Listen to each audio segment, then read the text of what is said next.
Stop right there." The words shot out of Arthur's mouth with more force than he intended. Heads turned in the polished marble foyer of the bank, but Arthur's world had already shrunk to a single focal point, the golden pendant hanging from the neck of the young teller behind the counter. Clara, her name badge red, paused mid-sentence, her eyes widening slightly.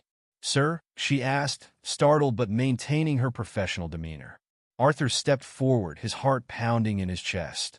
"That pendant," he said, his voice taut with urgency. "Where did you get it?" She instinctively touched the delicate charm resting against her skin, her fingers brushing its surface. "This? It was a gift from my grandmother," she said slowly, her brow furrowing. "Why?" Arthur didn't answer right away. He couldn't. His mind was racing, his thoughts fragmented and wild. That pendant, it wasn't just familiar. It was exact. The last time he'd seen it, it had been around the neck of his daughter, Emma, the day she vanished without a trace. 20 years of searching, of dead ends and shattered hopes, came crashing into this one surreal moment.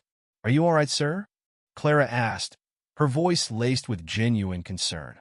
Arthur forced a strained smile and stepped back, waving his hand dismissively.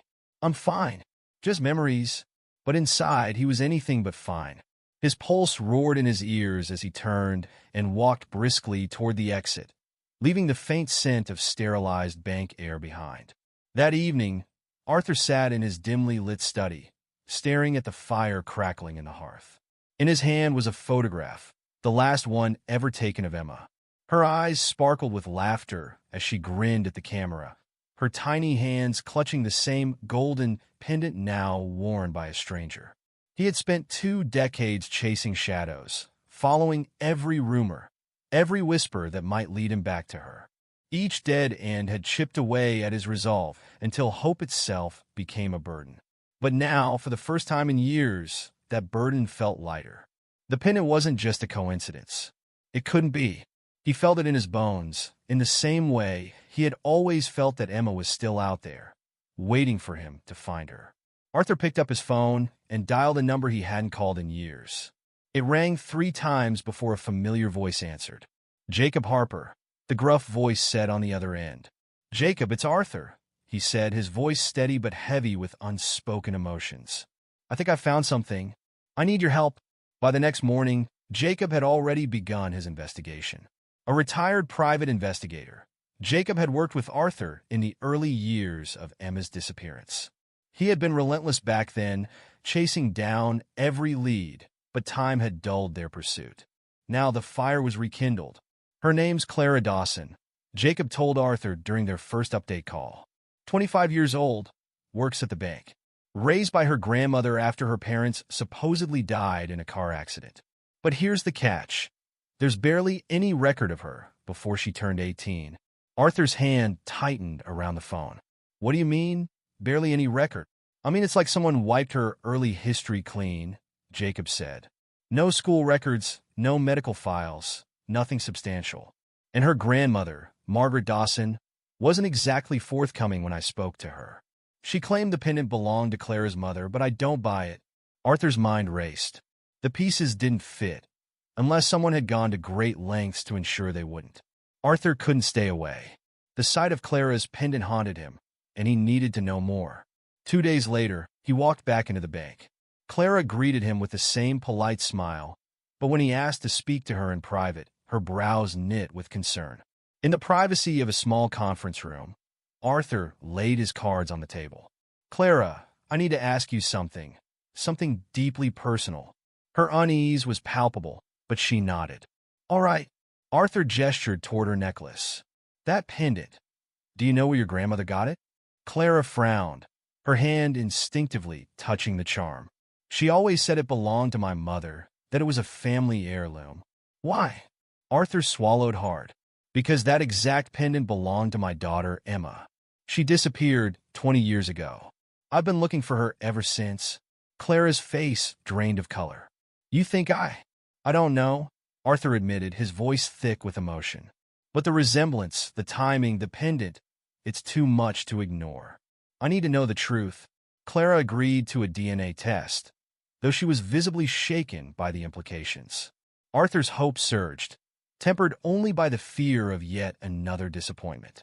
He barely slept in the days that followed, pacing his study and staring at Emma's photograph as if willing the results to come sooner. When the envelope finally arrived, Arthur's hands trembled as he tore it open. His eyes scanned the document, and his breath hitched. It was true. Clara Dawson was, in fact, Emma Clark. The joy of reunion was short-lived. Jacob's investigation uncovered a sinister truth. Emma's abduction had been orchestrated by Jonathan Wells, a former business associate of Arthur's. The reason? Revenge. Wells blamed you for the collapse of his company, Jacob explained. He lost everything and decided to take it out on you. By taking Emma, Arthur's blood boiled. The thought of a petty vendetta stealing 2 decades of his daughter's life made his skin crawl. Arthur confronted Wells at his sprawling estate. You took her, he roared, his voice echoing through the marble halls. Wells, calm and unrepentant, leaned back in his chair. You ruined me, Arthur. I wanted you to feel the same emptiness. You're a monster, Arthur spat, and you'll pay for what you've done. With Wells behind bars, Arthur and Emma began the long, painful process of rebuilding their relationship. There were moments of joy and moments of heartbreak as they grappled with the years stolen from them. But slowly, they found their way back to each other. For Emma, formerly Clara, life had become an overwhelming whirlpool of revelations. She stood in the grand hallway of her newfound father's estate, staring at the family photos lining the walls. A young Arthur with a beaming Emma stared back at her in countless frames. She felt a pang of guilt and sadness. She didn't recognize the man or the memories he so clearly cherished. Do you remember this one?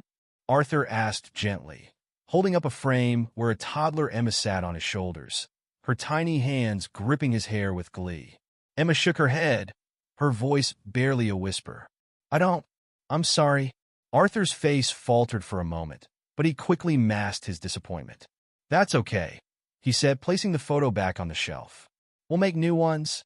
Despite his optimism, the void of 2 decades loomed heavily between them. Emma struggled to reconcile the identity she'd built as Clara with the person she was meant to be, Emma Clark, a daughter stolen from her rightful life. The transition wasn't just difficult for Emma. Arthur wrestled with anger, guilt, and determination. He wanted to help Emma heal, but the betrayal of those who had taken her demanded his attention. As Jacob delved deeper into the Dawson family's past, another layer of deceit unraveled. I've got something, Jacob said during one of their late-night calls. Margaret Dawson wasn't just complicit in raising Emma. She knew exactly who she was. Arthur's grip tightened on the phone. What do you mean? Margaret wasn't paid just to take Emma in. She was part of Wells' inner circle. She owed him favors, serious ones, and this was how she paid him back. Arthur's heart sank. Margaret had seemed like a frail, unassuming woman during Jacob's interviews. Now, she was the final piece in a decades-old conspiracy. If she had willingly hidden Emma, then she had answers to questions that had tormented Arthur for years. Arthur drove to Margaret's small, aging home on the edge of the city. The woman greeted him with a wary look when she opened the door, her hand trembling as she clutched her cardigan. I know who you are, Margaret said before Arthur could speak. And I know why you're here. Then you know I won't leave without the truth, Arthur replied, stepping inside without waiting for an invitation. Margaret shuffled to the living room, lowering herself into an armchair. I never wanted to hurt her, she began, her voice quivering. Emma was a sweet girl, but I had no choice. Arthur leaned forward, his eyes boring into hers. You always had a choice. Why did you take her? Margaret wrung her hands, staring at the floor. Wells came to me when Emma, was just a baby. I owed him money, more than I could ever repay. He told me about you, about what you did to him. He said taking your daughter would balance the scales. Arthur clenched his fists, his anger threatening to boil over. So you just went along with it? You stole my child and pretended she was your granddaughter. Margaret flinched. He said he'd ruin me if I didn't. I thought I could keep her safe, give her a good life. And I did. I loved her as my own. Loved her? Arthur's voice cracked. You didn't love her. You imprisoned her. You robbed her of her family, her identity, and 20 years of her life. Margaret's head hung low, tears streaming down her wrinkled face. I'm sorry, she whispered. I know it doesn't mean anything now, but I am. Arthur stood abruptly, his jaw set. You'll answer for this. Every person who kept us apart will.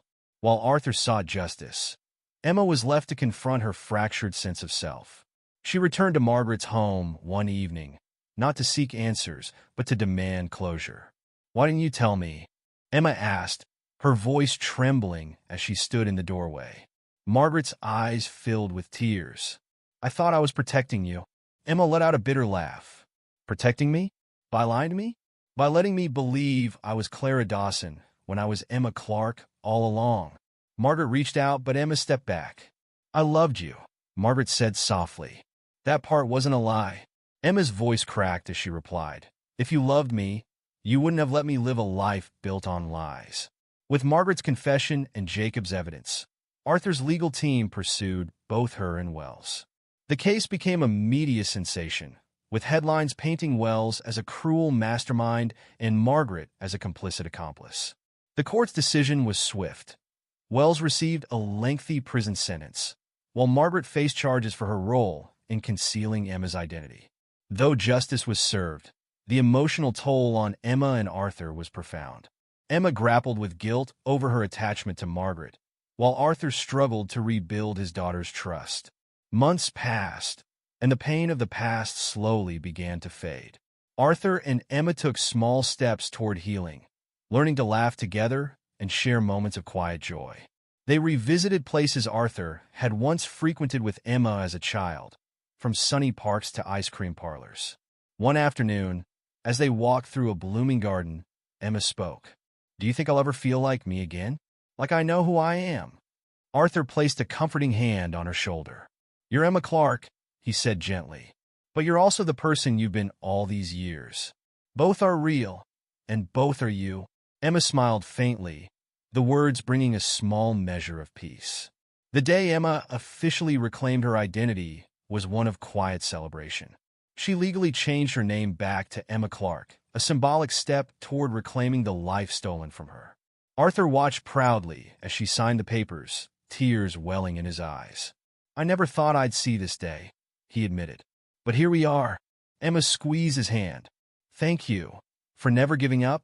Father and daughter continued to rebuild, their bond growing stronger with time. On the anniversary of her disappearance, they visited the site of her abduction, a small garden now overgrown with wildflowers. This is where it all changed, Arthur said, his voice thick with emotion. Emma knelt, touching the soft petals of a flower.